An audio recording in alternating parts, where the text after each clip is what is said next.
আজকের ভিডিওতে আমরা জানার চেষ্টা করব স্তনের ব্যথার সাথে আসলে স্তন ক্যান্সারের কোনো সম্পর্ক রয়েছে কিনা। আমাদের দেশের অনেক মেয়েরাই কমপ্লেন করে থাকে তাদের স্তনে ব্যথা এবং তারা চিন্তিত হয়ে পড়েন। আমাকে অনেকে প্রশ্ন করেন স্তনের ব্যথা মানে কি ব্রেস্ট ক্যান্সারের লক্ষণ। আসুন আজকের ভিডিওতে এই বিষয়ে বিস্তারিত জেনে নিই। তাহলে প্রথমে চলুন স্তনের ব্যথা আসলে কেন হয়। বিভিন্ন কারণে স্তনের ব্যথা হতে পারে, তার মধ্যে আজকে আমরা তিনটি বিষয় নিয়ে কথা বলবো যে কারণগুলো সবচেয়ে বেশি গুরুত্বপূর্ণ এবং যে কারণগুলোর কারণে স্তনের ব্যথা হওয়ার ঝুঁকি সবচেয়ে বেশি। প্রথম কারণটি হচ্ছে হরমোনাল ইমব্যালেন্স বা হরমোনের ভারসাম্যহীনতা। অনেক সময় দেখা যায় মাসিকের আগে শরীরে হরমোনের একটা ভারসাম্যহীনতা দেখা দেয়, তখন হরমোন ওঠানামা করে অনেক সময়। তো এই জন্য অনেকের হরমোনাল ভারসাম্যহীনতার কারণে তখন অনেকের ব্রেস্টগুলো সংবেদনশীল হয়ে পড়ে, যার কারণে মাসিকের আগেও কিন্তু হরমোনাল ইমব্যালেন্সের কারণে স্তনে ব্যথা আসতে পারে। নাম্বার 2, ইনফেকশন বা ইনফ্লামেশন।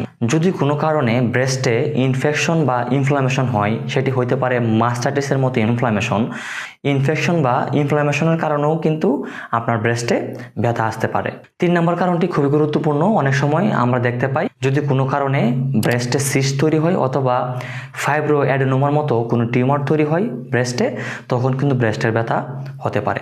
মনে রাখতে হবে স্তনে ব্যথা মানেই যে স্তনের ক্যান্সারের ঝুঁকি রয়েছে, বিষয়টি সবসময় এরকম নয়। অনেক সময় অন্যান্য কারণেও কিন্তু ব্রেস্টে ব্যথা আসতে পারে। তবে এই সমস্যায় যারা রেগুলার ভুগে থাকেন সেক্ষেত্রে কিন্তু আপনাদের অবহেলা করা ঠিক হবে না। চলুন আমরা জেনে নিই কখন আপনি একজন ডাক্তারের শরণাপন্ন হবেন। যদি কোনো মেয়ে দেখতে পায় হঠাৎ করে তার স্তনের কালার মানে রং পরিবর্তন হয়ে গিয়েছে বা স্তনের আকারটি পরিবর্তন হয়ে গিয়েছে, সেক্ষেত্রে আমরা পরামর্শ দিয়ে থাকি আপনারা দেরি না করে একজন অভিজ্ঞ গাইনি চিকিৎসকের শরণাপন্ন হবেন।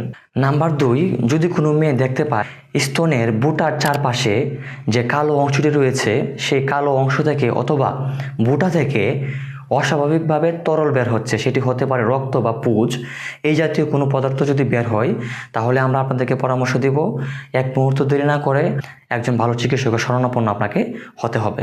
এবং নাম্বার 3, যেটি খুবই গুরুত্বপূর্ণ, যদি কোনো মেয়ে দেখতে পান তার ব্রেস্টে হাত দেওয়ার পরে যদি ফিল হয় যে ব্রেস্টে লাম্প বা কোনো সিস্টের মতো রয়েছে এবং এটির কারণে ব্রেস্টে সবসময় ব্যথা থাকছে, তাহলে আপনাদেরকে আমরা পরামর্শ দিব আপনারা কোনোভাবেই দেরি না করে অ্যাজ আর্লি অ্যাজ পসিবল একজন ভালো চিকিৎসকের সাথে কথা বলবেন এবং তার পরামর্শ নেবেন। এখন আমাকে অনেকে প্রশ্ন করে থাকে ব্রেস্ট ক্যান্সারকে এটি প্রতিরোধ করা যায় কিনা। কিছু লাইফস্টাইল মডিফিকেশন এবং খাদ্যাভ্যাসের পরিবর্তনের মাধ্যমে আমরা চাইলে ব্রেস্ট ক্যান্সারের ঝুঁকিকে কমিয়ে নিয়ে আসতে পারি। প্রথমে আমরা যে পরামর্শ দিয়ে থাকি স্বাস্থ্যকর খাদ্যাভ্যাসের পরামর্শ দিয়ে থাকি, পাশাপাশি শারীরিক ব্যায়াম করতে বলি। নাম্বার 2, ব্রেস্ট ক্যান্সারের ঝুঁকি কমানোর জন্য আমরা আরেকটা পরামর্শ দিয়ে থাকি, সেটি হচ্ছে আপনার ওজনকে নিয়ন্ত্রণে রাখুন, পাশাপাশি চর্বিযুক্ত যে খাবারগুলো আছে সেগুলোকে আপনারা এড়িয়ে চলুন। নাম্বার 3, অনেক মেয়ে রয়েছে যারা ধূমপান করে বা অ্যালকোহল সেবন করে।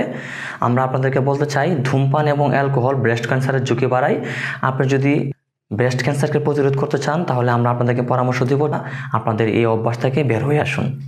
এবং সর্বশেষ নাম্বার 4, আমরা আরেকটি পরামর্শ দিয়ে থাকি, সেটি হচ্ছে নিয়মিত স্তনের পরীক্ষা করা। আমাদের দেশে একটি ভুল ধারণা রয়েছে সমস্যা না হওয়া পর্যন্ত আমরা কেউ ডাক্তারের কাছে যেতে চাই না, কোনো পরীক্ষা নিরীক্ষা করতে চাই না বা রেগুলার যে চেক আপগুলো রয়েছে সেগুলো আমরা করতে চাই না। আমার মেয়ে অডিয়েন্স যারা আছেন, যারা আমার এই ভিডিওটি দেখছেন, আমরা আপনাদেরকে পরামর্শ দিব আপনার ব্রেস্ট ক্যান্সারের ঝুঁকি রয়েছে কিনা অন্তত 2 বছরে একবার হলেও ব্রেস্টে ম্যামোগ্রাফি করানো। ম্যামোগ্রাফি করার মাধ্যমে আপনি বুঝতে পারবেন যে আপনার ব্রেস্টে কোনো লাম্প আছে কিনা, কোনো সিস্ট আছে কিনা বা কোনো গঠনের কোনো পরিবর্তন আসছে কিনা বা কোনো সমস্যা আছে কিনা। যদি আজকের ভিডিওটি আপনাদের কাছে তথ্যবহুল মনে হয় তাহলে ভিডিওতে একটি লাইক দিন, একটি কমেন্ট করেন এবং ভিডিওটি শেয়ার করেন এবং আমাদের চ্যানেলটি সাবস্ক্রাইব করতে ভুলবেন না।